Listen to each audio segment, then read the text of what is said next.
बहुत सारी online classes लेने के बाद सेल्फ स्टडी को ऑनलाइन क्लासेस के साथ मैनेज करना आजकल के लिए बच्चों के लिए एक मुश्किल काम हो रहा है।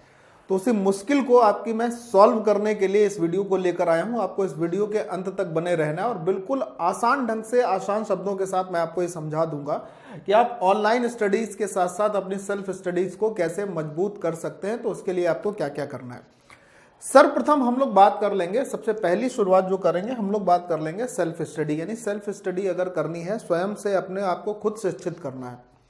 तो जब आप सेल्फ स्टडी करते हैं तो उसके लिए कुछ ऐसी 7 बातें हैं, ये आपको 101% पता ही होनी चाहिए। अगर आपको नहीं पता है तो आप अपनी ऑनलाइन स्टडी से भी दूर होंगे और सेल्फ स्टडी से भी दूर होंगे।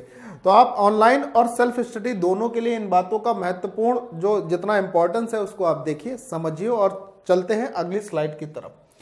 तो बच्चों, सबसे पहला जो सेल्फ स्टडी का एक मुद्दा है, सबसे पहला पॉइंट है, वो आपका गोल डिसाइड करना। गोल डिसाइड करने से मतलब आपका उद्देश्य निर्धारित होना चाहिए कि आप इस गवर्नमेंट एग्जाम की तैयारी कर रहे हैं, आपको डॉक्टर बनना है या इंजीनियर बनना है, उसके लिए आपकी पढ़ाई कैसी होनी चाहिए, या किसी पर्टिकुलर गवर्नमेंट एग्जाम की आप तैयारी कर रहे हैं, उसको क्रैक करना चाह रहे हैं। तो सबसे पहला सेल्फ स्टडी का मुद्दा है कि आपका उद्देश्य का निर्धारण होना चाहिए बच्चे। अगर मैं उसके बाद अगर बात कर लेता हूं तो दूसरा पॉइंट है जो रूटीन है। किसी भी स्टडी के लिए, एक अनुशासित जीवन के लिए रूटीन का होना बहुत जरूरी है। यानी आपका एक परफेक्ट टाइम टेबल होना ही चाहिए, और ना सिर्फ टाइम टेबल होना चाहिए बल्कि उसे फॉलो भी करना चाहिए। कई सारे बच्चों का ये देखा जाता है, आप लोगों में से कई सारे बच्चे इस बात से भली भांति अवगत होंगे कि हमारा टाइम टेबल तो सर बन गया, हमारा रूटीन तो बन गया, लेकिन उस रूटीन को हम फॉलो नहीं कर पाते हैं। अनटिल एंड अनलेस, जब तक आप उस रूटीन को फॉलो नहीं करेंगे, आप सेल्फ स्टडी या ऑनलाइन स्टडी में एक बेहतर मुकाम हासिल नहीं कर पाएंगे। तो जो 7 महत्वपूर्ण बातें हैं, सिर्फ ऐसा ही नहीं है, अपने सिलेक्शन में मैंने अपने साथ इस्तेमाल करी थी, वही मैं एक्सपीरियंस आपके साथ शेयर कर रहा हूं। दूसरा पॉइंट, दूसरा मुद्दा क्या था बच्चे? दूसरा मुद्दा था रूटीन का, और एक ऐसा रूटीन जो आपको डेली फॉलो भी करना है। अगर मैं तीसरे पॉइंट की तरफ चलता हूं तो बच्चा, तीसरा पॉइंट है अपने ध्यान को ना भटकने देना, यानी कंसंट्रेशन फिक्स करना। पढ़ाई के समय या किसी भी ऐसे काम को करते समय बहुत बार यह होता है कि ध्यान भटकता है, कंसंट्रेशन बिगड़ता है। तो कंसंट्रेशन बिगड़ने की सारी चीजें, जैसे उसमें से एक मोबाइल हो गया, पढ़ते समय दूसरों का टोका टाकी हो गई, एकांत वातावरण का ना होना भी एक कारण होता है कंसंट्रेशन के ना होने का। तो आप ऐसी जगह, ऐसे माहौल को, ऐसे टाइम को सुनिश्चित करिए जहां आप कंसंट्रेट होकर अपनी सेल्फ स्टडी यानी स्वयं के द्वारा की गई पढ़ाई को सुनिश्चित कर पाएं। क्योंकि जब सेल्फ स्टडी होती है बच्चों, तो उसमें आप ही अपने टीचर होते हैं, ठीक है? तो आपको ही खुद को समझाना पड़ता है। अगला पॉइंट है बच्चे मॉर्निंग स्टडी। मॉर्निंग स्टडी का मतलब सुबह की स्टडी। कई सारे बच्चे मेरी इस बात से सहमत नहीं होंगे, सर हम स्टडी तो कभी भी कर सकते हैं, सेल्फ स्टडी में मॉर्निंग स्टडी की क्या महत्व है, क्या इंपॉर्टेंस है? तो देखिए, मैं आपको बता दूं, वैज्ञानिक रूप से यानी साइंटिफिक तरीके से भी ये प्रूफ हो चुका है कि अगर आप सुबह के समय की पढ़ाई जो है वो पूरे दिन में किसी भी समय की द्वारा की गई पढ़ाई से ज्यादा इफेक्टिव होती है। क्यों? इसके पीछे की वजह होती है कि सुबह जब हम लोग उठते हैं तो फ्रेश वातावरण होता है, स्वच्छ वातावरण होता है, और जब स्वच्छ हवा हमारे शरीर से अंदर की ओर जाती है तो हमारे शरीर में 2 प्रकार के ब्लड होते हैं। एक इंटॉक्सिकेटेड होता है, एक ऑक्सीजनेटेड ब्लड होता है, और एक डीऑक्सीजनेटेड ब्लड होता है। और जितना जितना ऑक्सीजनेटेड ब्लड हमारे फेफड़े के माध्यम, जो जिससे हम हवा, सांस को अंदर लेते हैं, स्वच्छ हवा को अंदर लेते हैं, जितनी ऑक्सीजन अंदर जाती है वो पूरे शरीर में ब्लड के माध्यम से सर्कुलेट होती है। और जितना ब्लड सर्कुलेशन के द्वारा ऑक्सीजन का प्रवाह पूरी बॉडी में होता है, बॉडी उतनी ही अच्छी तरीके से वर्कआउट करती है। और क्योंकि शरीर का एक पार्ट अपना दिमाग भी है, तो जब ऑक्सीजनेटेड ब्लड मैक्सिमम मात्रा में ऑक्सीजन को लेकर दिमाग तक पहुंचता है तो दिमाग के कार्य करने की क्षमता बढ़ जाती है। हमारा तो दिमाग का पश्च भाग होता है, मेडुला ऑब्लंगेटा या हाइपोथैलेमस, वो अपने कार्य को बढ़ाने की क्षमता को बढ़ाने लगता है। इसलिए हमेशा कहा जाता है कि सुबह की स्टडी जो होती है वो पूरे दिन के किसी भी समय की स्टडी से ज्यादा प्रभावी होती है। तो कोशिश किया करिए कि ज्यादा से ज्यादा स्टडी का जो टाइम होता है, याद करने का जो टाइम होता है, किसी भी सब्जेक्ट को, कॉन्सेप्ट को समझने का जो टाइम होता है, वो मॉर्निंग में रखें, ठीक है? अगले पॉइंट पर मैं चलता हूं बच्चे। अगला पॉइंट है अपना कॉन्सेप्ट को समझना है। देखिए, हम लोगों के किताबों के को जब हम लोग पढ़ते हैं तो हम लोगों को किताबों में दर्शन शास्त्र को पढ़ने में बहुत सारे दार्शनिक ऐसे हैं जो बहुत सारी बातें कह गए थे। जैसे उसमें अरस्तु थे, कन्फ्यूशियस थे, भारत के भी बहुत सारे दार्शनिक ऐसे हुए हैं जिन्होंने अपने दर्शन शास्त्र से पूरा का पूरा ग्रंथ लिख डाला है। लेकिन विदेशों में एक दार्शनिक हुए हैं जिनका नाम था कन्फ्यूशियस। वो एक बात कह के गए थे, उन्होंने लिखी क्या कि when I heard I forget, जब मैंने किसी बात को सुना मैं भूल गया। मैंने जब किसी बात को देखा तो वो बात मुझे याद रही, लेकिन जब मैंने उस बात को महसूस किया, जब मैंने उस बात को खुद से किया, तो वो मुझे हमेशा के लिए समझ में आ गई। कहने का मतलब है आप अगर सिर्फ सवालों को सुनते हैं, सिर्फ कॉन्सेप्ट को सुनते हैं, तो आप निश्चित तौर पर उसे भूलेंगे। यदि आप उसको देखते हैं तो हो सकता है आपको याद रहे या हो सकता है नहीं याद रहे। लेकिन जब आप किसी सवाल को या किसी कॉन्सेप्ट को खुद से करेंगे उसकी अंडरस्टैंडिंग को बेहतरीन बनाने के लिए, तो जब आप कॉन्सेप्ट खुद से करते हैं ना, तो वो आपको हमेशा के लिए समझ में आ जाता है, अंडरस्टैंड हो जाता है, दिमाग के कॉन्शियस पार्ट में फिक्स हो जाता है। ठीक है, तो हमेशा काम क्या करना है, हमेशा काम ऐसा करना है सेल्फ स्टडी के समय जो आपको समझ में आ जाए। और हमेशा रटने से अच्छा क्या है, कॉन्सेप्ट को समझना है किसी भी सब्जेक्ट की बात। मैथ की तो मान लो अलग बात ही है, मैथ में कोई भी चीज रटने से ज्यादा अच्छा है कि अगर उसे समझा जाए कि उसकी उत्पत्ति कैसे हुई, तो हमेशा हमारे के दिमाग में एकदम से परमानेंटली फिक्स हो जाती है, बार बार भूलती नहीं है। तो रटने से ज्यादा किसी भी चीज की उत्पत्ति के, उसके कॉन्सेप्ट को पकड़ने की कोशिश करिए। सेल्फ स्टडी का एक रामबाण तरीका यह भी है, बहुत अच्छा पॉइंट है। नेक्स्ट पॉइंट पर बच्चा हम लोग अगर चलते हैं तो वो है रिवीजन। जितना भी आपने पढ़ डाला है, जितना भी आपने समझ डाला है पेपर के कुछ समय पहले से, उसका रिवीजन मस्ट है। Revision is the part of self study and the good study. Revision एक स्वयं से पढ़ने वाली स्थिति का और एक अच्छी पढ़ाई का एक पार्ट होता है। तो रिवीजन बहुत ज़्यादा जरूरी है। जरूरी नहीं कि आपने सारी चीज़ें जब तक नहीं पढ़ी हैं तब आप रिवीजन ना करें। आपने जितनी भी चीज़ें पढ़ रखी हैं उसका रिवीजन भी बहुत ज़रूरी है। This is the most important part of your study. ये आपकी पढ़ाई का सबसे इम्पॉर्टेंट पार्ट होता है, सबसे इम्पॉर्टेंट पार्ट में से एक पार्ट है।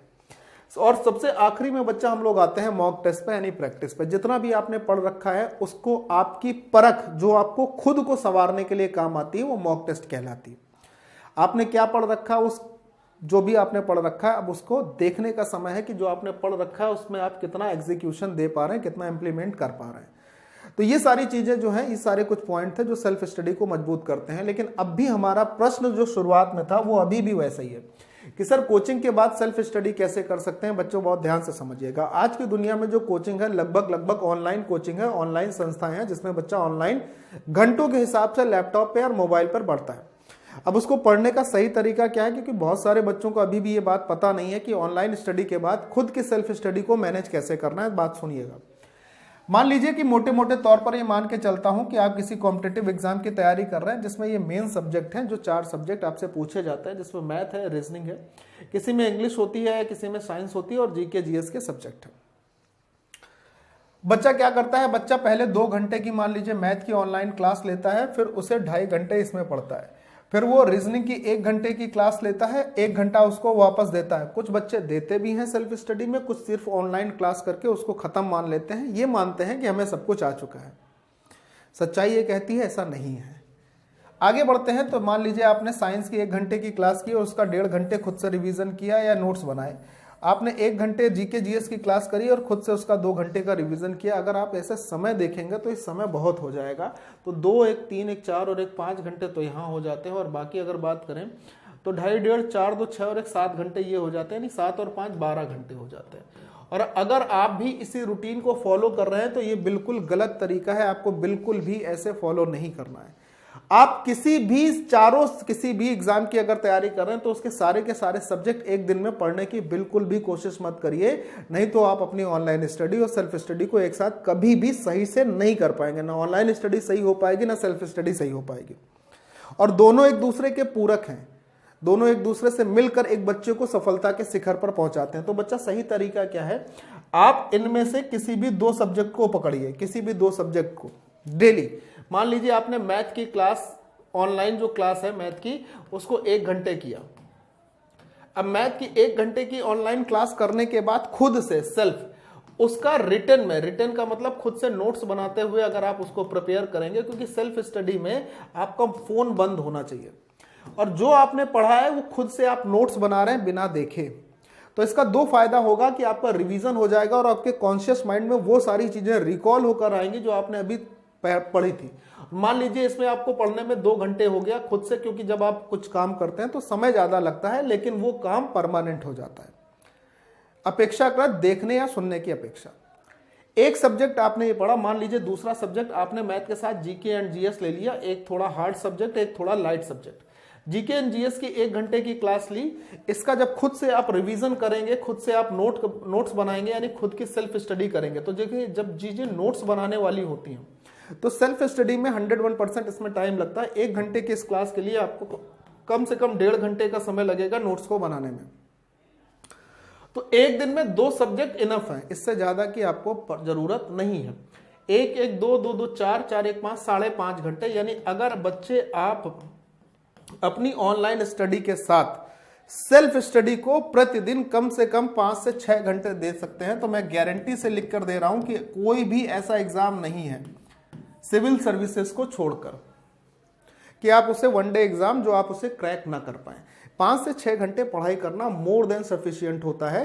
तो आप ऑनलाइन स्टडी के साथ साथ अपनी सेल्फ स्टडी को कैसे मैनेज करें कि प्रतिदिन आप 2-2 सब्जेक्ट, अगर सब्जेक्ट 4 से ज्यादा है तो 2-2 1 करके लिखिए, और इस प्रकार से रिवीजन भी होगा, आपकी खुद की सेल्फ स्टडी भी हो जाएगी, और आपके नोट्स के साथ साथ आपकी ऑनलाइन जो पढ़ाई है उसमें भी सब कुछ कंटिन्यू होता रहेगा और कोई भी बाधा चीजें नहीं बनने पाएंगी। तो मैं उम्मीद करता हूं कि ये सारी चीजें आपको अच्छी लगी होंगी। और इन्हीं में जैसे ऑनलाइन पढ़ाई की बात कर रहे हैं, तो ऑनलाइन पढ़ाई के लिए हम लोगों का जो चैनल है पाठशाला रेलवे एग्जाम, आप सभी लोगों के लिए एएलपी के CBT 1 और CBT 2 का कंप्लीट फाउंडेशन बैच लेकर आता है। और इस फाउंडेशन बैच में आपको बहुत सारी चीजें कंप्लीट सिलेबस के साथ साथ, जितने भी सब्जेक्ट हैं उनके सब कंप्लीट सिलेबस के साथ साथ 30 मॉक टेस्ट मैथ के, 30 मॉक टेस्ट CBT 1 के, 30 मॉक टेस्ट CBT 2 के पार्ट 1 के, और 10 मॉक टेस्ट आपके किसके, ट्रेड के। ये आपको 100 मॉक टेस्ट जो है वो फ्री में दिए जाएंगे। और इस बैच में एनरोल करने के लिए आपको सिर्फ एक काम करना है, इस दिए हुए नंबर पर या फिर आप हमारे दूसरे नंबर 9696 10 24 11 पर, आप इन दोनों में से किसी भी नंबर पर क्या कर सकते हैं, कॉल कर सकते हैं। और बैच में अच्छा खासा डिस्काउंट, यानी तकरीबन 80% का डिस्काउंट पाने के लिए इन दोनों में से किसी भी नंबर पर कॉल करके अपना कूपन कोड क्या बताएंगे, AD10, या फिर आप डायरेक्ट हमारी माई पाठशाला की एप्लीकेशन से भी इस बैच में एनरोल कर सकते हैं सेम कूपन कोड के साथ। माई पाठशाला एप्लीकेशन को आप प्ले स्टोर से डाउनलोड कर सकते हैं और वहां पे भी आपका कूपन कोड ये सेम ही होगा, प्रोमो कोड के रूप में जाना जाता है AD10, सबसे ज्यादा डिस्काउंट के लिए। ठीक इसी तर्ज पर बच्चों आपके लिए टेक्नीशियन के ग्रेड 1 का, जिसमें आपके इंजीनियरिंग वाले सारे सब्जेक्ट हैं, उसका भी बैच शुरू हो चुका है। और इसमें भी आपको 75% के डिस्काउंट के लिए कूपन कोड AD10 यूज करना है। और सेम काम आपको यहाँ पे भी कर लेना है बच्चों, इस दिए हुए नंबर पे आपको कॉल लगा लेनी है। कॉल लगाने के बाद सिंपली ये बोलना है कि मैडम जी अनुराग सर वाला कूपन कोड AD10 इस्तेमाल करना है। या अगर आप ग्रेड 3 के बैच में एनरोल करना चाहते हैं टेक्नीशियन के, जिसमें 8052 वैकेंसीज हैं, तो भी आपको कूपन कोड क्या यूज करना है मेरे प्यारे बच्चों, आपको कूपन कोड यूज कर लेना है AD10। इस कूपन कोड से आपको मैक्सिमम डिस्काउंट मिलेगा लगभग 75% का हर एक बैच में। यानी ये एक ऐसा कूपन कोड है जो आपको माई पाठशाला की एप्लीकेशन से मिलने वाले किसी भी कोड में 75 या उससे ऊपर का डिस्काउंट दिलाएगा। और सबके लिए आपको इसी सेम नंबर पे कॉल करके बोलना है कि अनुराग सर वाला वो कूपन कोड AD10 इस्तेमाल करना है। ठीक है, उम्मीद करता हूँ वीडियो इन्फॉर्मेटिव लगी होगी, बहुत सारी चीजें आपने सीखी होंगी। फिलहाल नेक्स्ट वीडियो में जब तक आपसे मुलाकात होती है, इसको ध्यान से देखिए और फॉलो करिए। बाय बाय, जय हिंद एंड टेक केयर।